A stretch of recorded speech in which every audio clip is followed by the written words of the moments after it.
This is Belinda Belaski, Terry of The Howling, and Mrs. Harris in Gremlins. And you are listening to Tommy Throwback Kovac on Splat from the Past. Just your average all-American boy. Hey dudes, welcome to Splat from the Past, the only 80s themed horror and sci-fi show where things can get totally radical. Now today I will be welcoming a very talented and very familial character actress that you will all remember from the 1971 Clint Eastwood classic Dirty Harry, Lois Foraker. Lois, of course, played Hot Mary, the prostitute, in Dirty Harry, and she's done so many great movies and TV shows. For all the horror fans, she was in Child's Play 3, The Exorcist 3.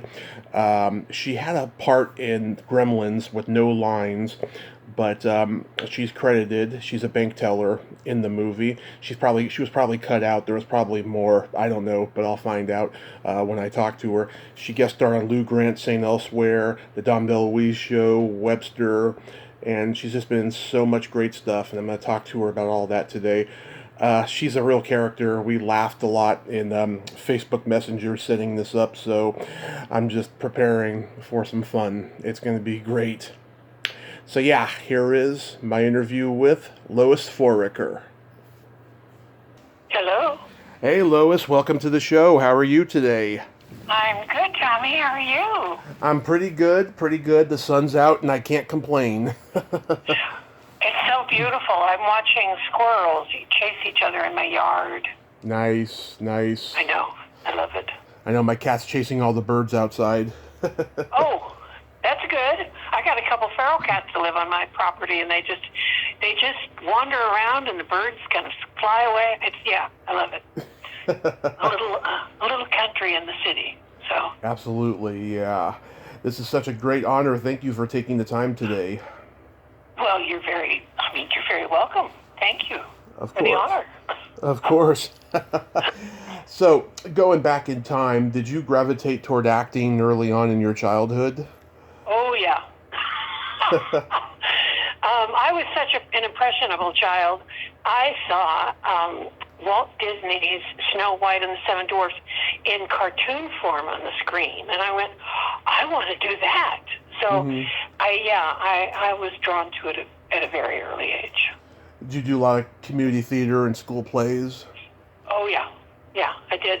Started in high school, did all the musicals, did all the plays. It was an interesting thing.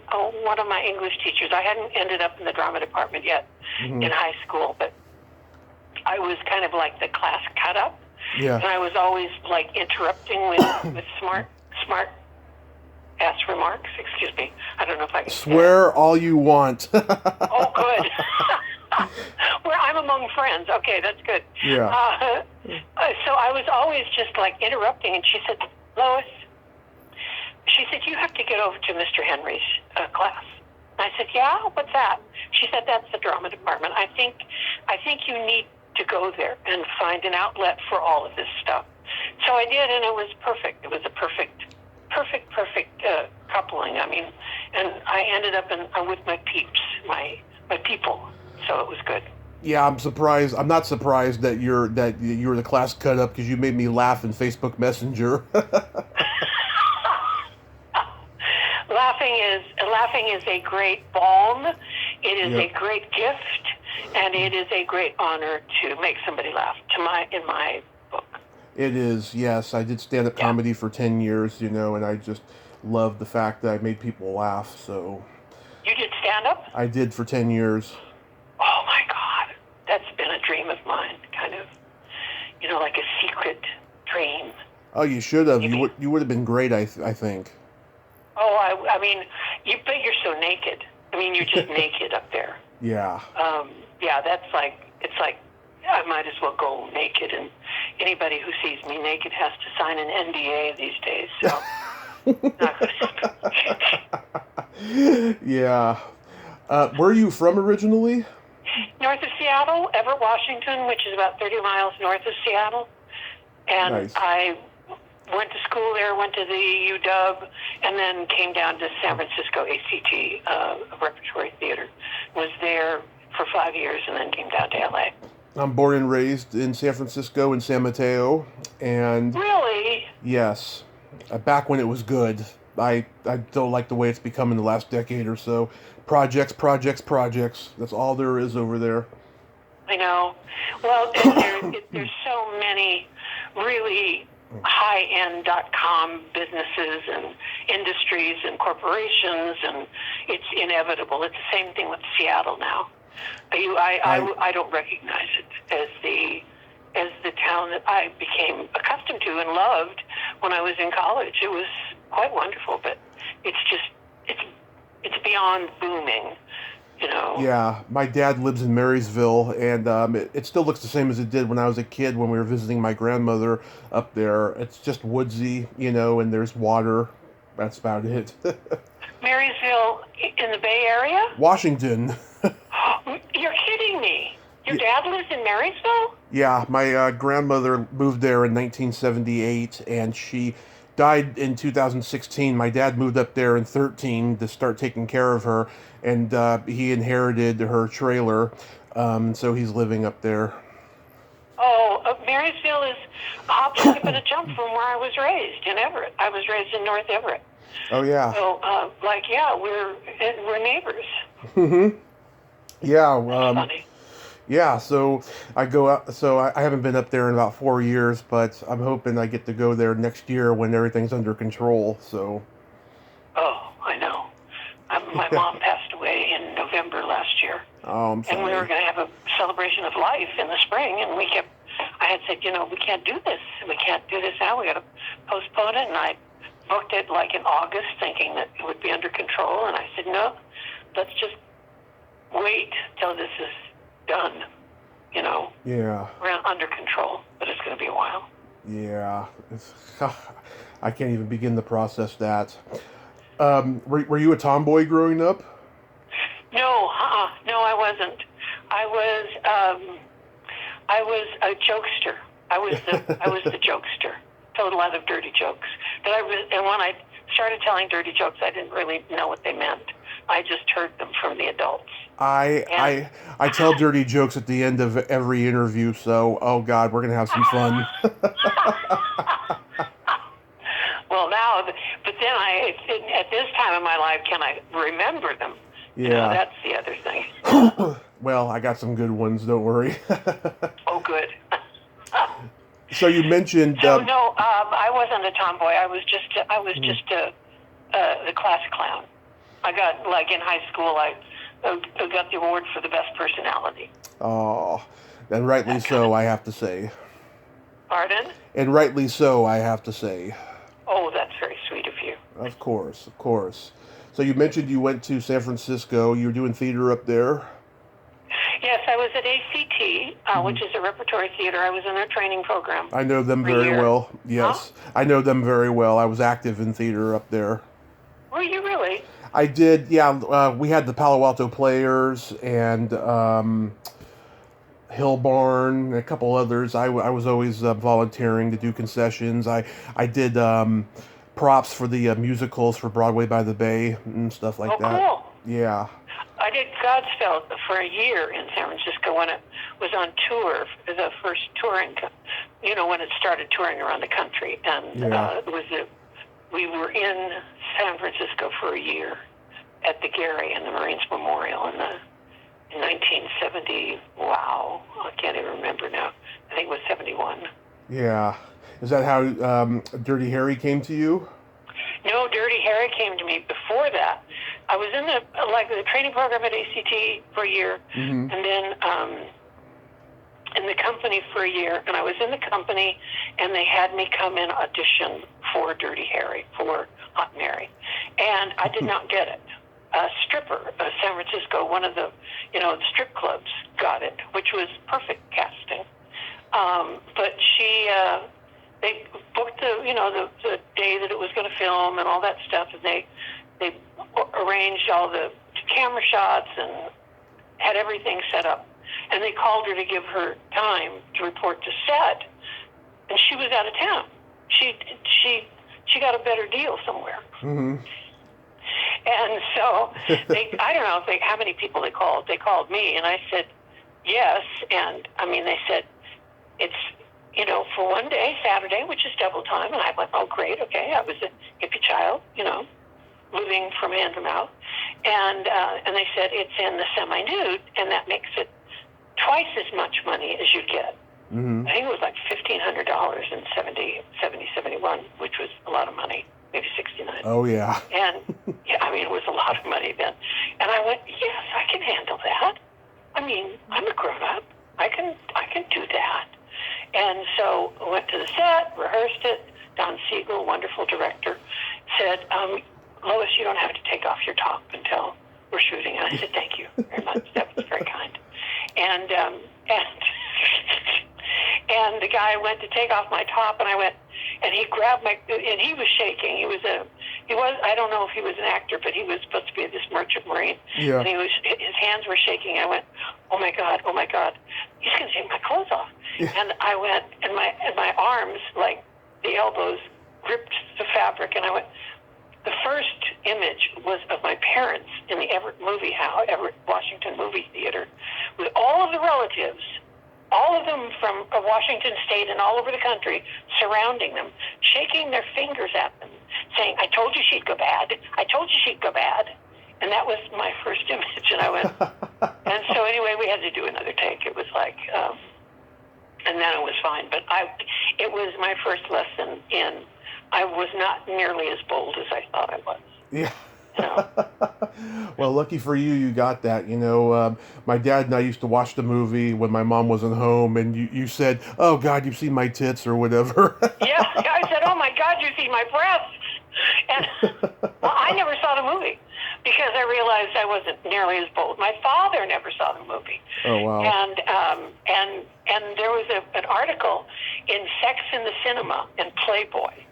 Yeah. And there was a shot of me in Playboy, and a friend of mine from high school recognized me. He recognized my face. I have to say that, Tommy. Yeah. It wasn't the rest of it he recognized, but he recognized my face, and he took the Playboy magazine to my dad at work, and so all of that protestation was for naught. He ended up seeing his daughter in the semi-nude. Yeah.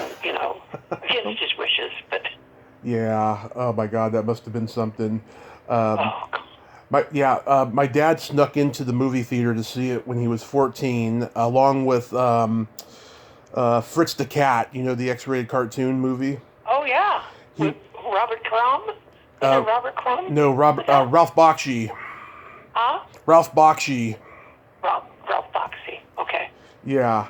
And he went. He was best friends with the drummer for the Dead Kennedys at the time, and Oh my God. they both went to go see. They both went to go see those two movies. Yeah, at the old downtown San Mateo Fox Theater, which has been long gone for like 40 years now. I knew somebody else from the Dead Kennedys. I can't even remember who it was. Anyway. Well, there was Jello Biafra as the lead singer. Carlos went by a couple numbers, as a nickname, who was the drummer, and a couple other people. Yeah. That's too funny. Yeah. Small world. Yeah, it is a small world. Yeah, it is. How was Don Siegel as a director? He was wonderful. He was very together. He was very meticulous. He did exactly what he wanted to do. He was kind. He was considerate. He was a fast worker. He was real good. I really liked him. Yeah, he came from the B-movie regime and got into studio, and he made studio films as if he was making B-movies, and it made him very unpopular with the studio heads. I think if it wasn't for Clint Eastwood, he probably wouldn't have had a career as long as he did in the studio films. So he and Eastwood did quite a bit of work together. Yeah, I maybe 6 to 8, somewhere around there. Well, that's great because, I'm sure that Eastwood's history in Italian filmmaking probably allowed him to find a kind of not a renegade director, but somebody who wasn't just going to do the studio bidding. Well, when he was, the reason why he did the Sergio Leone westerns was because he could not get hired to do American movies because he was a TV actor on Rawhide. And so he had to prove himself by doing those Italian westerns. And when they became international box office hits, then that's when then he had the clout to do whatever he wanted in America. Right. And he always produced all of his own films, right? For the most part, he's produced them. He's got that company Malpaso, and he directs like every other movie, and he's done like directed maybe 30 films by now, including lots of them he's not even in. You know. Oh, I know. I had probably the most incredible film was the one about Charlie Parker. So what was it? After Midnight? What was Bird. The name of that? Yeah, Bird. It was Bird, and he directed it like a jazz piece. It was the rhythm in the film itself was sometimes like real fast, like those manic phrases, jazz phrases the musicians play, and sometimes it was like, and then at the very end of the film, when Bird had passed away, the two people on camera at that point turned the camera, and it was like one of those dissonant endings of a jazz piece. There were so many things in that were really, really, really interesting filmmaking. I really liked it. It's a great movie. A friend of mine was in it, Diane Salinger. Oh yeah, okay. It was a wonderful film, just wonderful. It's a very wonderful film. Yeah. Yeah. When you were in acting school and stuff, I mean, did you have any classmates that went on to become successful? Oh God, yeah. I mean, it wasn't a classmate so much, but Marcia Mason was at ACT at the same time. Mm-hmm. Michael Learned was one of the company actresses when I was there. David Duke. There were a whole bunch of guys. Mm-hmm. A bunch of people. It was wonderful. It was wonderful learning from people who had a bag of tricks. Because in a theater, once a show goes up, it's yours. You have to deal with whatever happens. There's no cutting the frame. In the theater, it's the actor's medium. And, well, by the way, I haven't smoked 100 packs of cigarettes right before you called, or drunk 2 quarts of whiskey. It's allergies, and I have inhalers, so they mess with my vocal cords. I've had plenty of interviews where people got drunk beforehand. I was a little upset by it, but it was entertaining, you know. Oh my God, really? Quite a few, yeah. I don't know what it is. It has to be insecurity. Well, they do plenty of interviews already. I don't know what it is. I mean, they do them over the phone too. I don't know what it is, you know. I don't want to ask. Exactly. You know.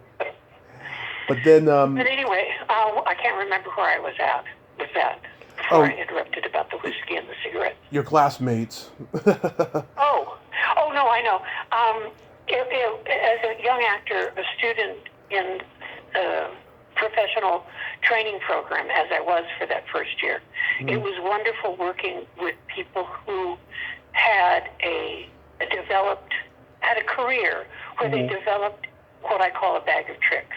And they could pull out from that bag of tricks a whole character sometime, and it was from the first day of rehearsal. And I just would look at them and wonder. And I had one guy who said we were in a scene and it was a comedy, and we had to sweep around the stage, and I was at the front of the line. And he said, "Now, if you just take your hand and move your wrist so, and you end it with a punctuation, you'll get a laugh."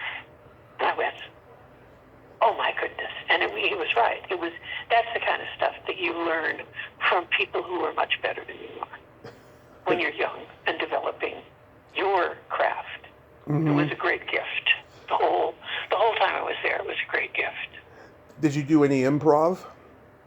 Yes, I was in the training program for a year. I was in the company for a year. And then I quit theater for a year. Didn't last long. I worked with a social improv group in San Francisco called the Pitchell Players. Oh, yeah. And, you know them? I know who they are. I don't know them personally. Yeah, and so I worked with them for several years, until I did Godspell. But we toured with Country Joe McDonald when he was a solo act. We opened all of his acts for him around the country. He Oh was my doing a lot of God. colleges. Yeah. We did the Bitter End in New York. We did a bunch of clubs all over the country, and we opened for him. It was great. Did you know Peter Albin? No, but that name sounds really familiar. He was the bass player for Big Brother and the Holding Company, and he joined Country Joe and the Fish like after Janis Joplin died. Ah, because by the time we were working with Country Joe, he was a solo act. The Fish were gone. Oh, okay. Yeah. They went upstream and pawned and, spawned. Oh, that's great. And then you did The Candidate with Robert Redford. Yes, I loved that one too. It was a wonderful experience. Michael Ritchie, he directed so many great movies. He was really Americana, I feel. Yes. Downhill Racer was one he did I really liked too. That was really good. Oh, Fletch with Chevy Chase, which to me is his best movie. Chevy Chase's best movie. Oh, good. It's so damn funny. Yes. Yeah, Bad News Bears. He did a lot of great movies. You played a blonde singer in The Four Deuces. Oh my God. Yes, I was a chanteuse, a nightclub singer with Jack Palance. Jack Palance was in it. Warren Berlinger, who we just lost. Pardon? We just lost Warren Berlinger. He was in it. He was such a nice man. He was a nephew to Milton Berle. Did you know that? Yes. Yeah. It was like, wow. Amazing. But Redford was a wonderful, there's a wonderful story associated with that. Okay. We were working in this cavernous film place in Oakland, massive film house, movie theater. And the lobby upstairs was where they had the dressing rooms and stuff, and they built these little cubby holes and filled up the whole lobby upstairs. And I was just coming out of the little dressing room I had. Yeah. And Redford was coming up the stairs in his suit and everything. And he took his hands and he took his hands and he messed up his hair as much as he possibly could. And ripped his hands all over his face. And I came out and I said, oh, that's interesting. And he said, yeah, I hate it when people just fawn over me all day long. It's like I just want my hair to be my hair. I want my face to be my face. And I thought it was real interesting that the pressure of being a star can be the minutia of all of that attention all day long. It drove him crazy. He wanted to be free of all that. It was really interesting. Yeah. Oh, wow. You had a recurring role. You were on actually both incarnations of MASH. Yes. The original MASH, I was on about 6 episodes, I think. And then when they put the after MASH together, I did about half of those as a consistent character. I was in a lot of different characters on the first one. But it was a wonderful group of people and a wonderful set, and it was just fabulous. I loved it. That was it was a very, fluky, unique situation. They took a chance doing a TV show version of a popular movie, completely changing it, making it more, about friendships and all that, instead of they did rebel against authority on the show, but not quite as anarchical like Don Sutherland and Elliot Gould did in the movie, Right. And it just... Well, they had all those seasons. They had all those seasons to produce product for. Yeah. So, it had to be about the relationships and the friendships and the things they went through together. And I think the ultimate message was still the same about war. Of course. Yeah. I mean, in the film and in the TV series, about the waste of war and about the human waste. Yeah, Alan Alda, he was in a unique situation. He was one of the few TV stars who could do movies during hiatus, and even write and direct his own movies, and also write and direct on the show. I mean, I couldn't think of anybody else who was able to do that back then. One of the things that Alda did every week was they wouldn't schedule him past Thursday afternoon or evening, and he caught a plane every weekend, every Thursday night, to be home with his family in New Jersey. So he caught the red eye every Thursday night, was in New Jersey by Friday morning, and he had the weekend, and then he'd come back Monday. Wow. He did that every week for the entire life of that series, so that he could still be with his kids. That is nuts. Wow. That's a lot of plane. Amazing? That's a lot of plane tickets. Oh, it's a lot of plane tickets, but he wanted it was important for he and his wife, for his kids, to have the normalcy of home life that was not involved with Hollywood and was not involved with the show. He just wanted to be a father, which I thought was wonderful. And his father was a wonderful actor, too. Oh, yeah, he really was. Yeah.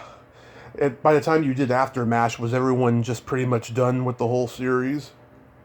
No, not at all. I mean, it wasn't the string of A players. I mean, Alda didn't have anything to do with it. I don't, and the other characters didn't. Jamie Farr was definitely there, but his character changed a lot. I just think, and Harry Morgan, of course. I mean, I love Harry Morgan beyond measure. He was a fabulous guy. But I think it was. I think it needed a younger person to helm it, to be the pin for the whole thing. Excuse me, I'm going to drink some water. Okay. It's not whiskey. But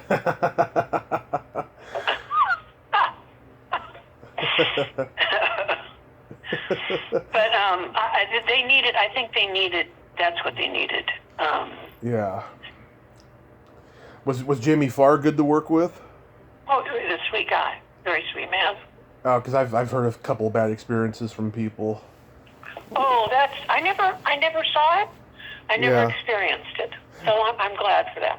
Oh, I know a comedian who was on the Gong Show with him, and he was like a judge, and like he said he was kind of rude to him. He was like telling him what comedy is, and he wasn't even a comedian, Jamie Farr, and but he had better experiences with the other celebrity judges on there. But I was really shocked to hear that. Sometimes, I'm not gonna. I just interviewed Ed Asner, and you worked with him on Lou Grant. Yes. I don't work with him much directly, but he was like, my God, he was a stunning performer, and his shows, everything he was on was fabulous. Yeah, wonderful actor. He's 90, still out there doing it. I don't know, how he does it, especially since now he talks a lot slower, and stuff. But it was great. I got to talk to him, and he made a dirty joke at the end that went over my head, and I told somebody about it later, and they explained it to me. I asked him if he had any upcoming projects, and he said, "You don't know her." It went over my head. I was like, "What's that supposed to mean?" Him and his manager were in the room just hysterically laughing, and I was like, "Come on, guys, explain it." And Ed said to me, "I like this kid." That's funny. Yeah, it was great. It was great talking to him. How about guest starring on Simon and Simon? Oh, that was a wonderful show. The guys were fabulous. It was the first set where I got to my dressing room, and there was this beautiful bouquet of flowers, and I went, oh, I feel so grown up. It was, they were lovely, and I had a grand time with them. Really wonderful time. Yeah, that was a pretty interesting show. Few people realize that you play a bank teller in Gremlins. Hardly anything left in the film, but that's okay. The residuals on that are actually pretty good. Wonderful. Yeah, the residuals on that one are good. Very good. So how did that come about, and what happened? Well, there was and I can see his face. Anderson, I think the last name was Anderson. He was a classic Hollywood standby actor that was in everything. Anderson. And what? Oh, I was just saying Anderson. I'm trying to think. Anyway, he was the president of the bank or something of the bank. Yes. And the director was so thrilled about working with him that he kind of did some improv stuff, and it left my stuff on the cutting room floor. It was just one of those things. Edward Andrews. Yes, Edward Andrews. Edward Andrews. That was it. And he was, he was like Hollywood legendary persona as far as just the volume of stuff that he had done over the years. Oh, of course. He was great. He was a lovely man too. I mean, so the director had a great time, just improvising, playing with him, putting him stuff that, and that was great. That's fine. You could be seen like probably at the beginning as a bank teller, but you just don't have any lines. Yeah, and I did in the script. I mean, I had scripted stuff, but it never got shot. Oh, yeah. But that's life. That happens. That's life in Hollywood, babe. Yeah. Chase your chances, I know. Yeah, Zach Galligan, I met him at a convention once. He was going on this 5-minute tangent about how your earliest memories always has to be about fear and something that scared you. Because I told him, I remember watching Gremlins when I was 3 and just being terrified, And he went on this 5-minute tangent about it. And then just my thoughts after he finally showed up was, "Can I get a picture with you, Mr. Galligan?" And then I saw him 2 years later at another con. I had emailed him to come on the show and stuff, and he never got back to me. And he said that he didn't do podcast interviews anymore. And then this year, I've seen him do a couple during quarantine, and I reached out to him again. Never heard back. Whatever. Well, that's a bummer. Yeah, but I've talked to Belinda Belaski, who plays Mrs. Harris in the movie. I've talked to her 3 times, and she's a sweetheart. Yeah. How about guest starring on Hill Street Blues? Oh, that was one of my favorites. That was a fabulous character. I loved that one. Mm-hmm. That was Hill Street Blues was. There are certain people that are visionaries in Hollywood. Mm-hmm. It's usually most people in Hollywood, they just I call regurgitate the formula. That's what my phrase is. But they get a formula. But the visionaries, when they create something that is totally outside the box and totally new for Hollywood, and Hill Street Blues was one of those kind of paradigm shifts in product, Hollywood product. And it was a great honor to be on that set, and I had a great time. Bochco, he had all these failures under his belt, and this was like his last hope, and it took off. And then pretty soon Bochco is doing LA Law and Doogie Howser and all these different shows, and then NYPD Blue, and then he's like the biggest producer in Hollywood in television. And absolutely, he had all these failures before that, like Richie Brockelman and the one where James Earl Jones is the detective. Paris, I think it was called. Oh wow! Yeah, it was all these failures he had. He even did an Invisible Man reboot with David McCallum. Wow! Oh God! Yeah. That seems like. Did I see that? Probably. Was that before Hill Street Blues or after? This was before. This was like 76. Wow. I did Doogie Howser too. I know. I actually have all 4 seasons on DVD. That's funny. They're 15. Oh, go ahead. No, I was just going going to say, revisiting all of this is it's like, oh, that's right. I did do a lot, didn't I? I mean, just when you stop acting, you just feel like you're out of it. You've kind of you're not on the merry-go-round anymore, and you kind of forget everything that you've done. Yeah. Which is weird. Yeah. And then you worked with another talented ensemble cast on St. Elsewhere, which to me, that was the most talented ensemble cast of any show in the 80s. I loved that show. Yeah. And I played this Russian housekeeper. And when I auditioned, the script, the sides, were in German. And so I spoke Russian because I had studied Russian at the University of Washington. And I don't know if that's the reason I got it, but I knew Russian. And so instead of using the German words, I just transposed them. And it was a wonderful, I really loved that character. I loved being in that household as that Russian housekeeper. Mm-hmm. And they got my husband out of Russia faster than the United States government got Danilov out of Russia. You do a Russian accent pretty good. Здравствуйте, как поживаете? Я иду на почту, послал письмо. Кирилл Павлович, как дела? Yeah, I love Russian. I love it too. That's awesome. Говорю по-русски немножко. I just said I speak Russian very little. I don't remember a whole lot of it, but it's there, Yeah, that's cool. You were on the Dom DeLuise show. I heard he was a great guy. He was such a sweet man. He was such a sweet man, and he was so funny. Yeah. So loving. Yeah. He was the best. Yeah, I loved him, and I didn't think he was going to pass. I thought he was going to just live forever. That guy, even as big as he was.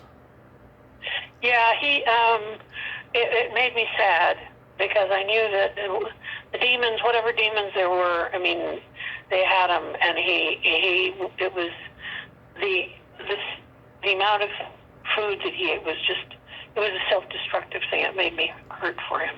Yeah, that's just hurt. Yeah, it was, all those things he did with Burt Reynolds were so great. I know, and what a pairing, the two of them together. Mm-hmm. Yeah, all the Mel Brooks stuff he did too. Oh my God. Oh. Mel Brooks and Gene Wilder. Yeah. Yeah. I remember when you were the judge on Webster. Oh my goodness.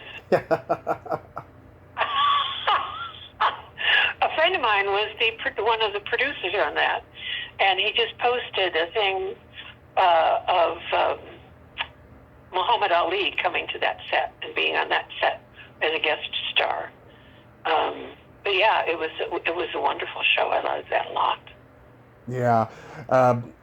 Alex Karras and Susan Clark, yeah, they met on Porky's in 1981, ironically, and then next thing you know, they're starring on this show.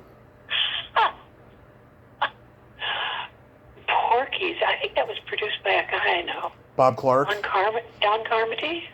Probably. Bob Clark directed it, I know. Yeah, Bob Clark directed it. I used to play poker at Bob Clark's house with a bunch of actors and his son. Oh, I heard so many good things about Bob Clark that he was there for actors. He mentored them. Yep, he sure did. He sure liked actors. He gave a lot of young actors their Screen Actors Guild card. Yeah. Yeah. You were in the pilot for Northern Exposure. Yes, I was. I did this crazy woman who shot her husband, mm-hmm. or tried to shoot her husband. Yeah. I loved that show too. And then Barry Corbin, who played the astronaut, the ex-astronaut, had been a friend for years and years. We used to play poker at his house all the time with a guy named G.W. Bailey.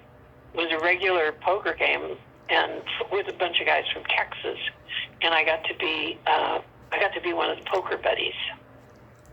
Yeah, the guy who plays the older Indian guy, Morningstar, he's actually my dad's neighbor. Really? Yes, and I went to play pool with them the last time I visited, right? And he was telling me stories about just how arrogant Rob Morrow became as that show went on. And he remembers like one day, Morrow said to him, "I just don't. I hate doing this show. I love acting in movies, but I just hate being tied down to the series, And I hate a lot of my co-stars, quite frankly." And that's too bad. Morningstar said to him, "Yeah, well, we don't like you either."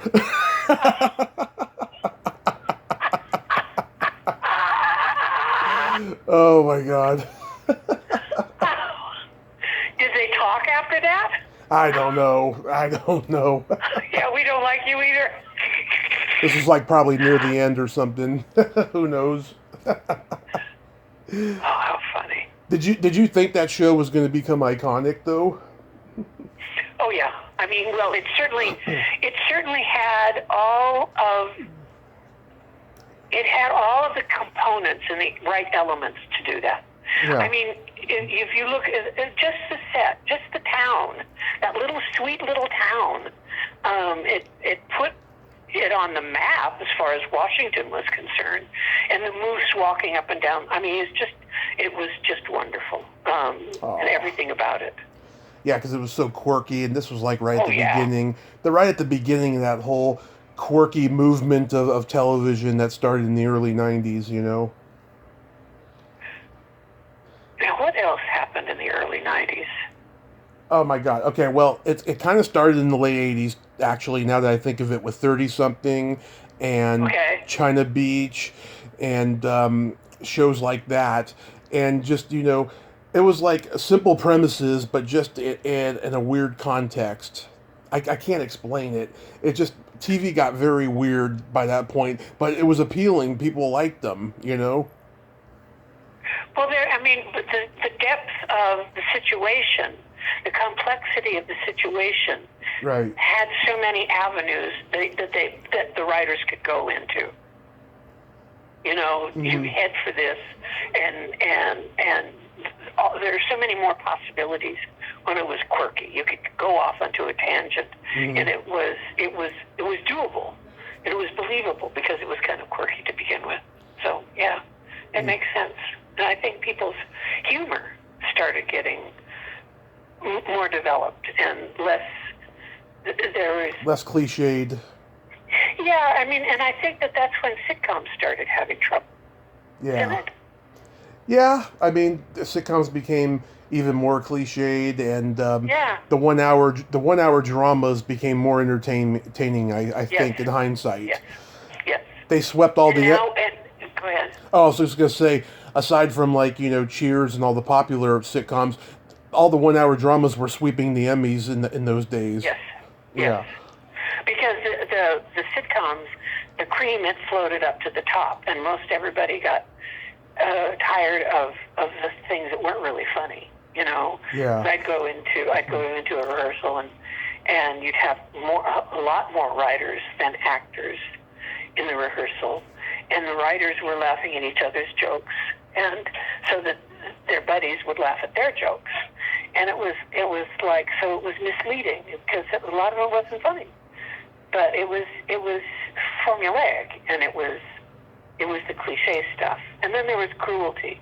I've never responded to humor that's based in cruelty. I just have never done it. I've never liked it. Yeah, so it's just. I like it, but then there's some things I hear, I'm just like, okay, that's a little too much. Yeah. Yeah. I never laughed at Don Rickles, ever. Oh, I love him. To me, he's mild. And I never laughed at him, ever. Really? Because he's mild compared to, Lisa Lampanelli. Well, I don't watch the new comics. If it's cruelty based, I'm not going to watch it. I just don't. There's so much more irony and farce and intelligent humor is much more effective for me. Mm-hmm. So, but anyway. I know you don't like horror films, but The Exorcist 3. Oh my God, what was that like? Well, it was fast. Beatty was a really fast director. And it was, it was a nurse at the end of the film, and I wasn't involved in any terror. So it wasn't. I didn't see the buildup of the tension of the terror, but it was wonderful. I always liked working. That was my thing. I loved working, and I didn't feel like that there was that acting has, unless you've got a series or you're lead in a film, Mm-hmm. you don't work a whole lot. You come in and do a little puff here, a little puff there, and so I like working really hard. That's one of my things, and one of the things that ultimately said, well, maybe this isn't a good fit anymore. I don't work enough, but I want to work hard. Yeah. Did you get to meet or interact with George C. Scott? I heard he could be intimidating. Oh, he was one of the only not nice people I'd ever seen in action. Yeah, I've heard.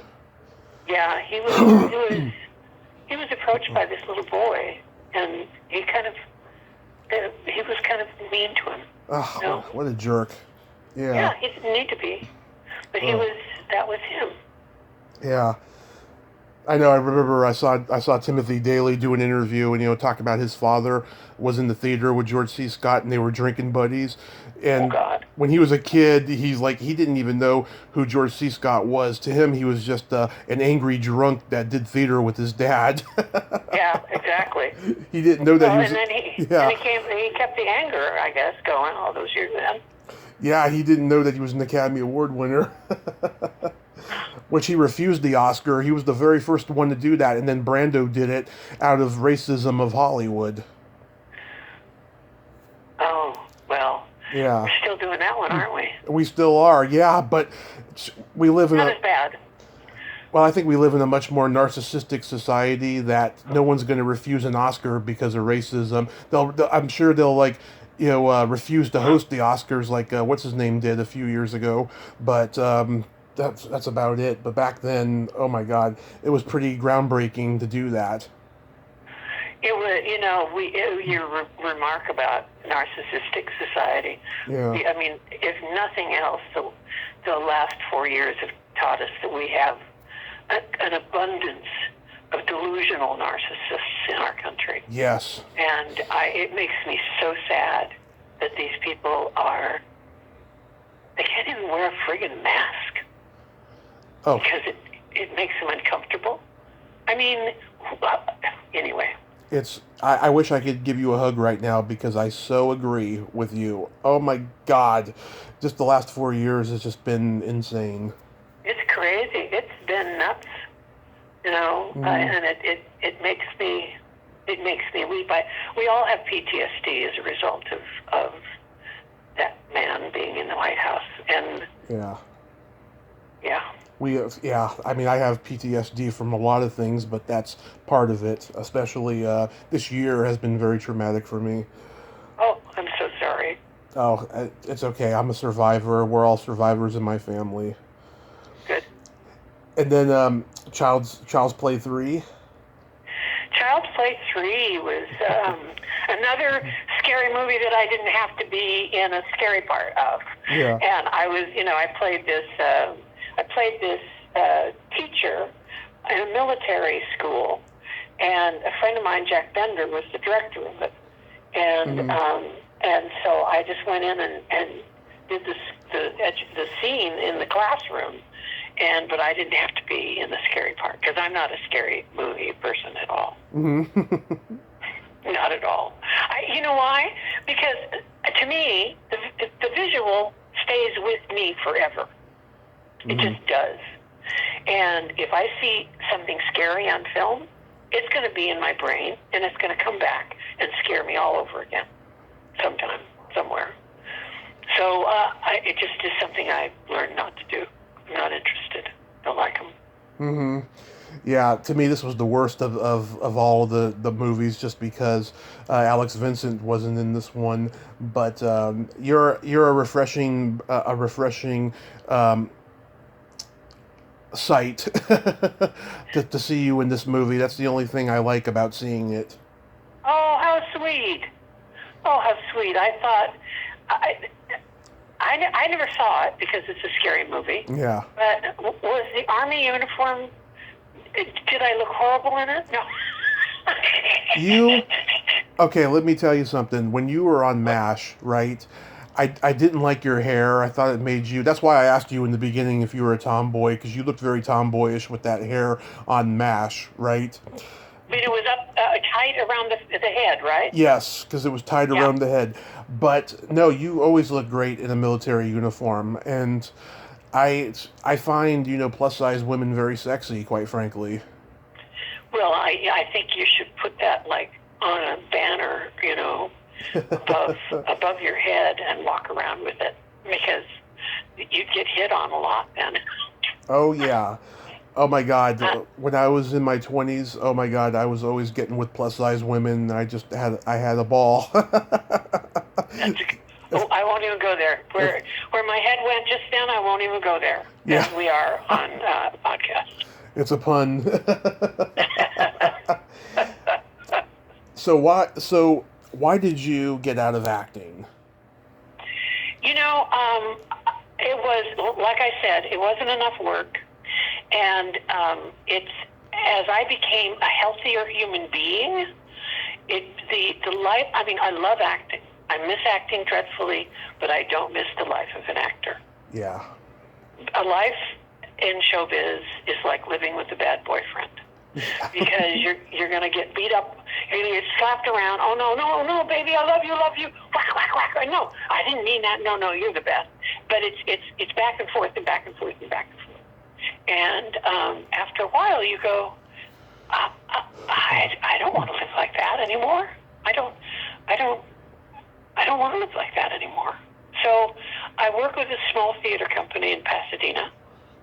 Done a couple projects with them, and so I'm kind of getting my feet back in the water. I was up in Washington taking care of my mother. The last years that she was able to live in her house. And she just, like I said, she just passed away last November at 99. So she had a really, really, really good long life. And before she had to go into a care facility because her needs were greater than you could provide at home.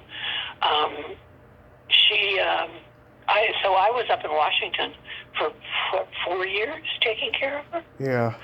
Before that, I worked for a municipality, a local municipality, and ended up working with the Fine Art Commission in that municipality.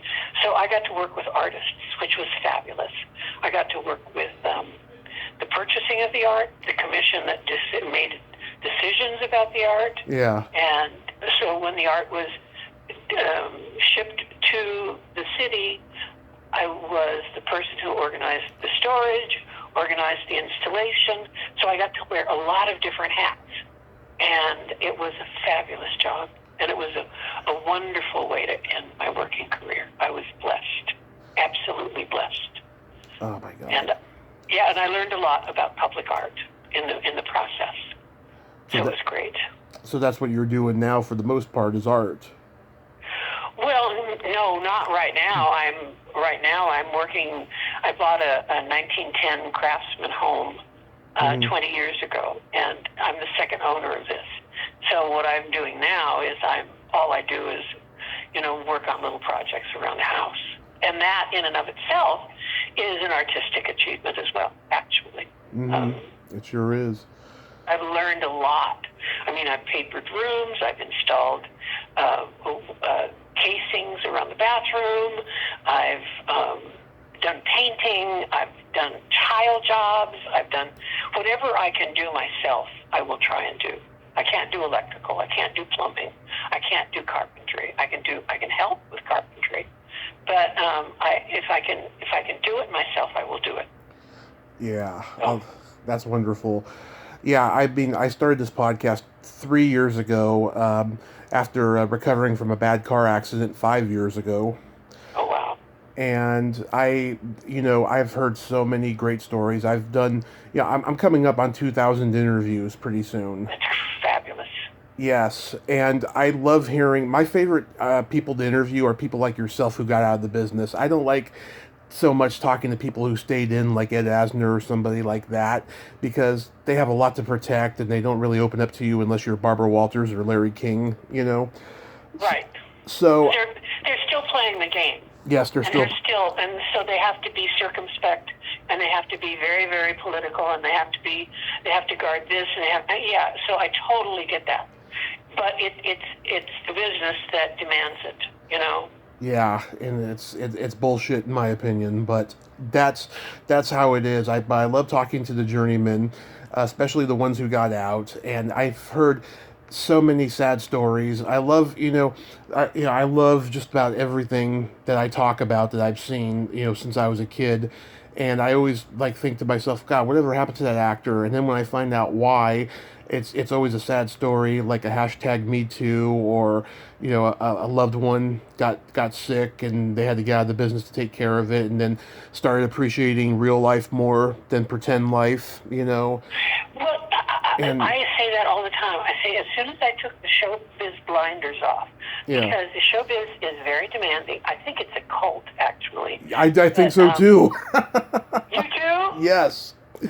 I've So as soon as I took the showbiz blinders off, the world became a much more interesting place, Tommy. I mean, Yes. it's really interesting, and it's and all those years in showbiz gave me a lot of skill sets that are very transferable, and an ability to think on your feet, ability to read a contract.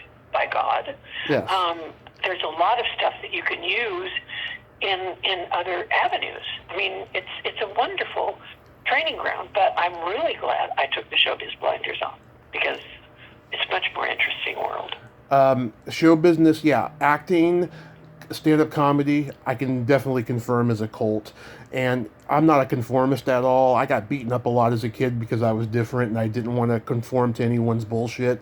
And I'm still like that. And yeah, I've seen it. I've heard it.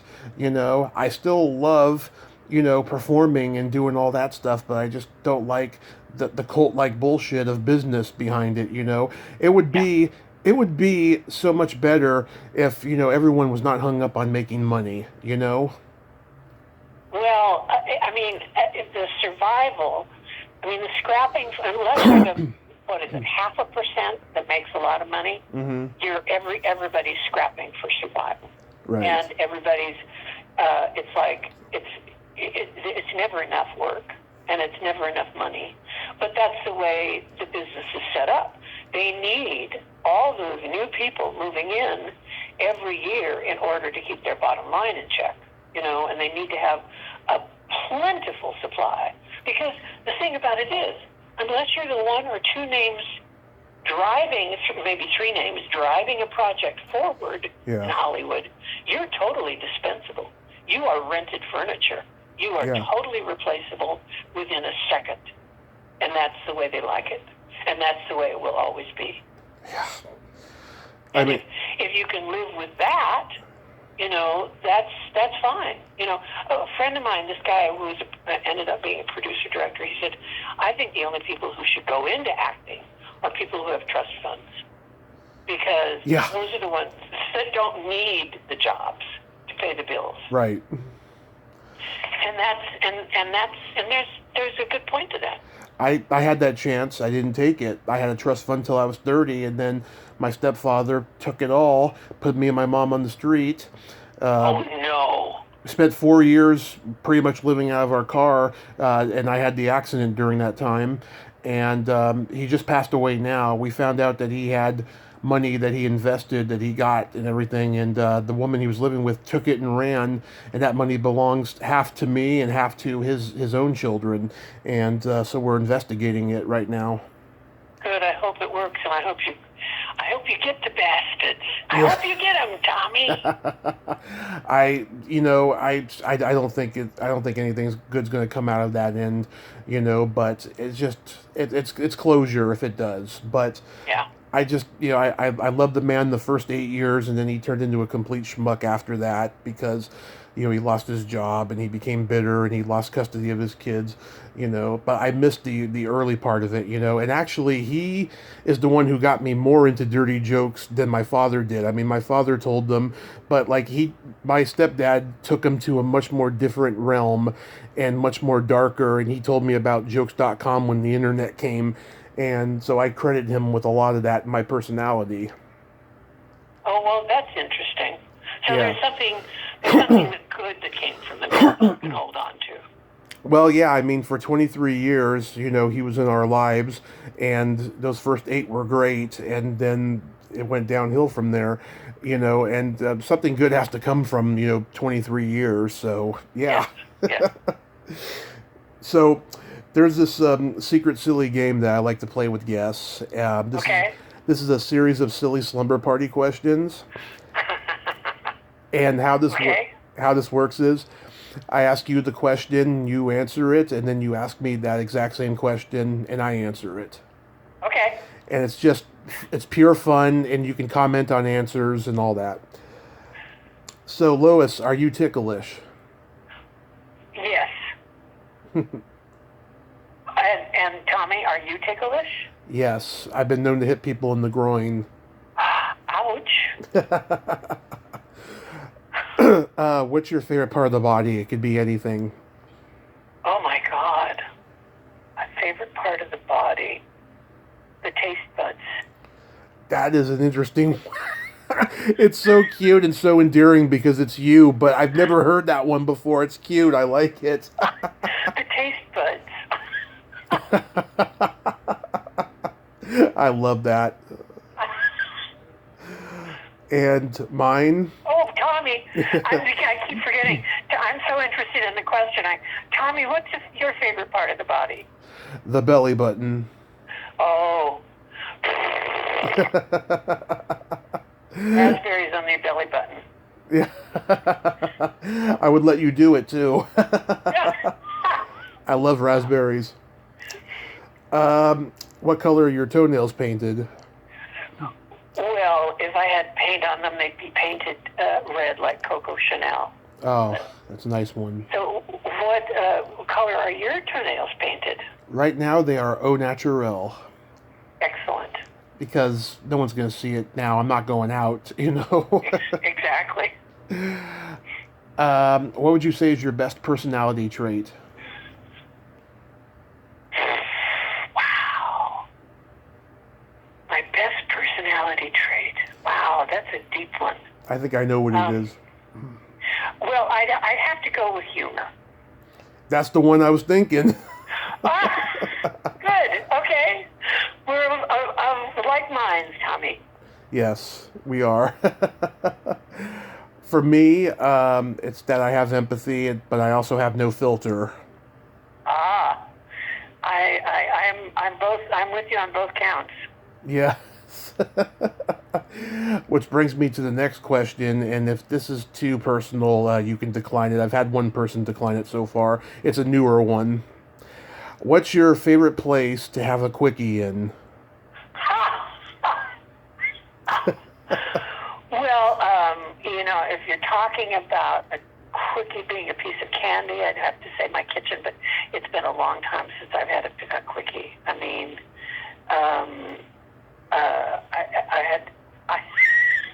I had to go to a physical therapist recently, and they have all these questions trying to figure out what your pain level on certain things is, and Right. one of them was, I have active sex life with no pain at all, blah, blah, blah, blah. Yeah. And then the side of the paper, I said, what's a sex life? I don't remember.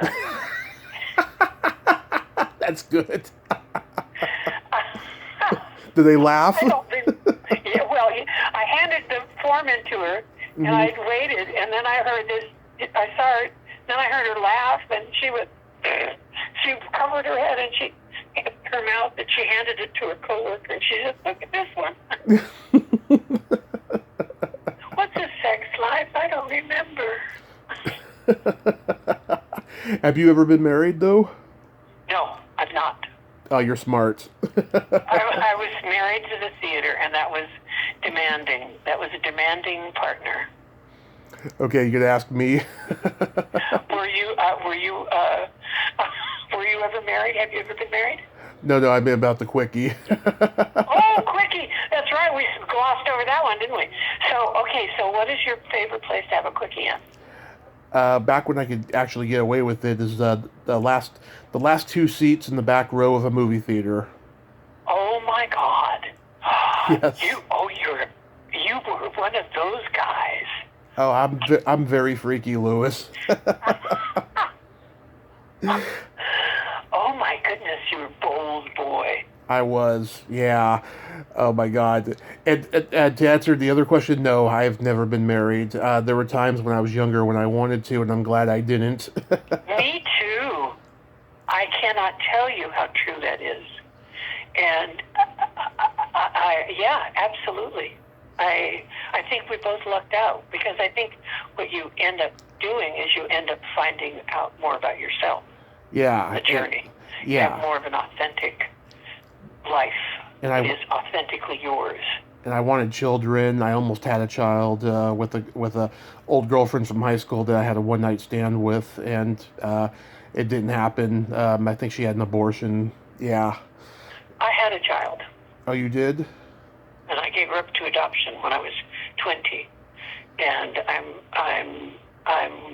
we reunited when she was 32. Oh. And she's in my life. I'm in her life. Oh. And I have a grandson, and I'm glad I gave her up, because our family system was really dysfunctional, and she has achieved with the raw materials that she had given to her. I want to cry right now. That's so sweet. Oh, she's wonderful. She's so smart. Yeah. She was in high school at 12. She was in college at 15. She had her master's degree at 21, and then she got, a few years ago, she got her doctorate in statistics. She got the math gene from my father and my sister and my brother. I didn't get it, but I'm glad I passed it on to her. But she's really, really, really wonderful, wonderful woman. Oh, that's so sweet, because I'll tell you, most adopted children don't want to meet their birth parents. Well, you know, she was in a situation where she became estranged from her adoptive mother, because her adoptive mother was kind of crazy. Yeah. And so I had written her a letter when she was 21, and she didn't answer it until she was 32, when she became estranged. Oh. And I'm sorry she went through that, and had to go through the crazy period of time with the mother. But I'm really glad that she reached out to me, because it meant the world to me, and it still does. Oh my God, that is beautiful. That is so beautiful. Oh my God. Okay, my favorite question: is there a stinky smell that just makes you gag? Oh, yes. The first time I got drunk was on bourbon and threw up. I cannot smell bourbon to this day without wanting to throw up. It's bourbon. Yeah, I would drink whiskey during my drinking days, and I never liked the smell, but the taste I did like. Oh. Well, a really good whiskey is different than bourbon. And maybe it was a cheap bourbon, but I can't. There's this one kind of bourbon, I just cannot smell it. Cannot do it. So what's a stinky smell for you? I'm finally getting this. You know, the thing with the question series. It's either farts or dirty feet.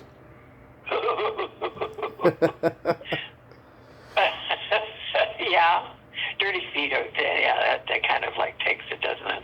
Yeah, and fortunately, I don't smell it often, so. That's good. That's good. That's really good. So here are my jokes. Okay. Okay, let's see. Let's start off with some Christmas ones. Why did Frosty the Snowman have a smile on his face? Frosty the Snowman had a smile on his face. Something about balls? No. No. He saw the snowblower across the street. Oh, but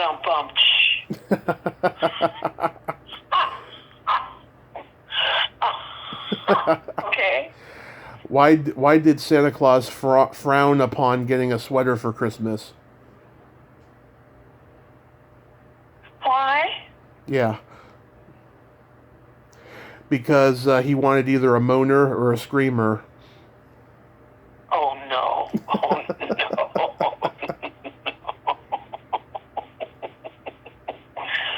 Okay. I sent a lot of Christmas cards this year with those jokes in them, by the way. That's very funny. He wanted a screamer or a moaner, Yeah. not a sweater. Okay. Okay, let's see. What did the elephant say to the naked man? Something about a trunk. Nope. Oh, damn it. What? Man, how can you breathe out of that thing? But I'm bummed. Bring a shot. You know the difference between a golf ball and a G-spot?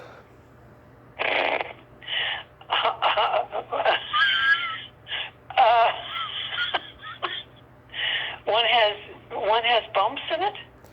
A man will spend 20 minutes looking for a golf ball. You just cast aspersions on your gender. Yeah. It's true. I do it all the time, yeah. I mean, me personally, I don't have that problem, but I love to joke about the ones who do. I take very much schadenfreude of that. Schadenfreude. Yeah, taking... That would be a good comedy team, don't you think? Schadenfreude? Oh, that would be, yeah, that'd be, like, they could dress like Nazis or something. Schadenfreude, yeah. They're like German. That would be perfect. Yeah. Yeah, I mean, I've been telling jokes, most of my life and stuff. It's something that I love to do. And, you mentioned earlier before about you and stuff, but you can't even think of any, right? I'm trying to think of, the only one I can think of, it's kind of long though. Oh, it's okay. And it's kind of a Hollywood story, There was this Hollywood writer, and he was just disgusted with everything, kind of in keeping what we've been talking about, that Yeah. just the business and stuff, and exhausting, and pitching stories and doing this.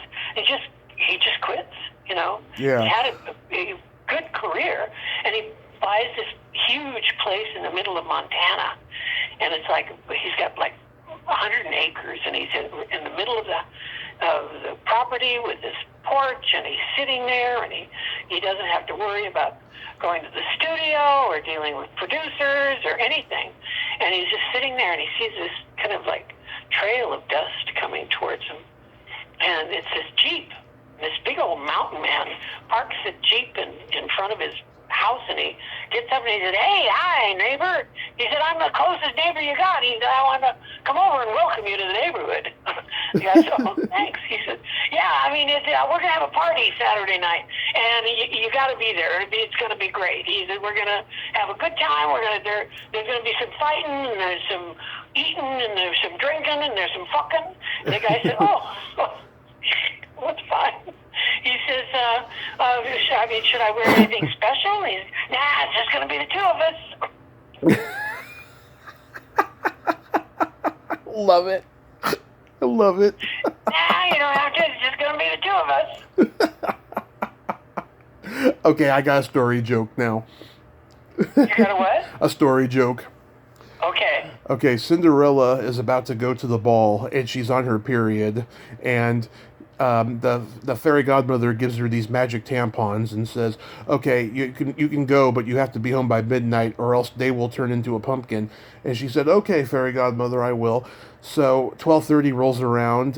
Fairy godmother is pacing around the house, angry, and then around 2 a.m., Cinderella shows up, stumbling drunk, and fairy godmother is like, "Where were you? You were supposed to be home by midnight." And Cinderella's like, "I'm so sorry, fairy godmother. I danced with this great guy. His name was Peter." Pumpkin eater. Yeah.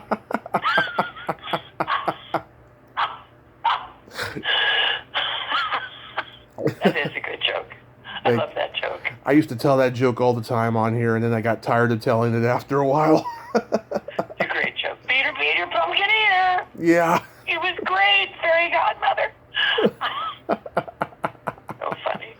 I love it. Yeah, people are just often surprised at how dirty I talk, but yet I'm such a sweet and caring guy, you know. That's nice. Good combination. It is, you know. Yes, I am a sweet and compassionate guy, you know. I love to help people. I love to preach about kindness and love. Something, you know, going back to what you were saying before about how bad and evil the industry can be, you know. I'm hoping that, you know, the more I'm in it and stuff and the more successful I get, I can, you know, hopefully make it contagious. You know what I mean? Well, you know, the thing about it is, to me, Mm-hmm. I've after years and years, I mean, that's all I did for like 25, 30 years. I figured what it is that there are a lot of people that are drawn to the business because they need the power, and Yes. they'll do anything to get the power. They'll do anything to stay in power. The perks, yeah. And there are a lot of sociopaths and psychopaths at that level who are willing to do anything. I mean, like the man who's been president for the last 4 years. Yeah. I mean, they will do anything to stay in power. And so the people who are trying to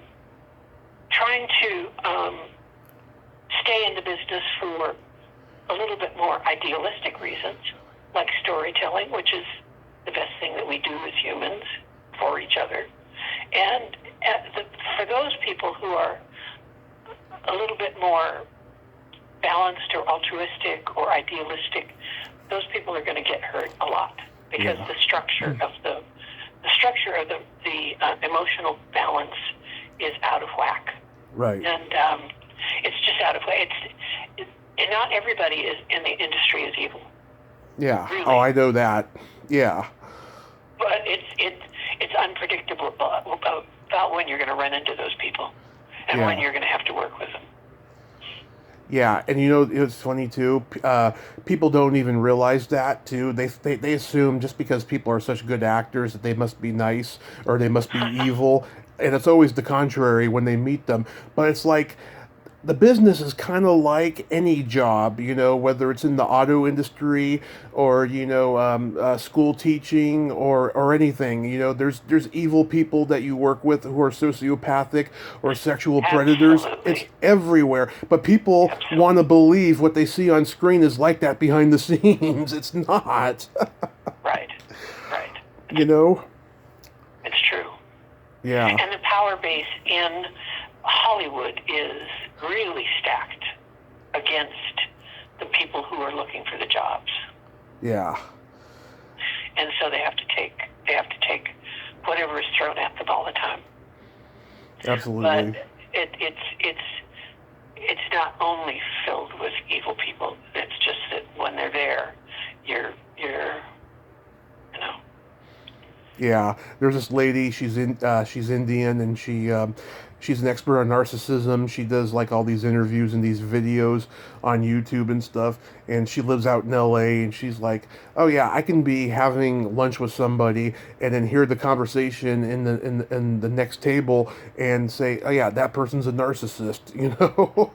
Oh, honey, it's a town of narcissists. It's a country of narcissists. Yeah. You know, it's not just Hollywood. Mm-hmm. It's not just Hollywood. Yeah. People just Weird. they just don't realize that, you know. Yeah. But I am so glad that we got to do this today, and I know you were like, oh, I hope I can contribute. You have contributed a lot to this podcast today. Oh, I'm so glad, honey. Because Thank you for asking me. Absolutely. I really enjoyed talking to you. yes, I'm just so glad that Nancy could help out a little bit and stuff. I loved talking to her, and when I saw that you two were mutual friends, she was the only one of the mutual friends that I knew I could trust to help out and stuff. So. Oh, that's great. Yeah, Nancy and I had lunch over here one day. She's a Godspeller. She's connected to the Godspell family. Once you're connected, I think they went to school together. Was that? She went to Carnegie Mellon. Yeah, was that Godspell in L.A.? I I did the San Francisco company, and then I did on Broadway for a year. So I did Oh. the show for 2 whole years of my life. Okay, because Victor Garber had done it in Canada. Yes. In the movie. Did you ever meet him? Oh yeah, I mean, but he didn't, and he did the film. Yes. But he didn't do the Broadway company. He was on to the rest of his theatrical career by then. And he's a wonderful man. Yeah. Very sweet guy. And of course, all the Second City people were in that production with him. Oh yeah. John Candy, Gilda Radner, Martin Short, Paul Schaefer, Eugene Levy, Andrea Martin. I mean. Yeah. Paul Schaefer was the pianist. He was the band leader for the year of Godspell we did on Broadway. Oh, that's so cool. Yeah, he's a very neat man. That is very nice. Really cool. I'd love to privately chat with you in the future if you would like that. I would love that. So, call. I'll call you on my cell phone. Yes. Okay. Very good. Okay. Well, stay safe because we need wonderful people like you out there. And have a Merry Christmas and a Happy New Year. You too. Thank you, Tommy. Okay. Bye-bye. Take care. Bye. Take care. Well, there you have it. Lois Foraker. Ain't she a sweetheart? Oh, God, I just love hearing happy endings like that. The fact that she got together with her daughter, that is just so beautiful. What a good person she is. And so honest. I love guests like that. Well, that's all the time we have this week on Splat from the Past. Until next time, this is Tommy Throwback Kovac saying, there's no shame in living in the past, because the present sucks. Later, dudes.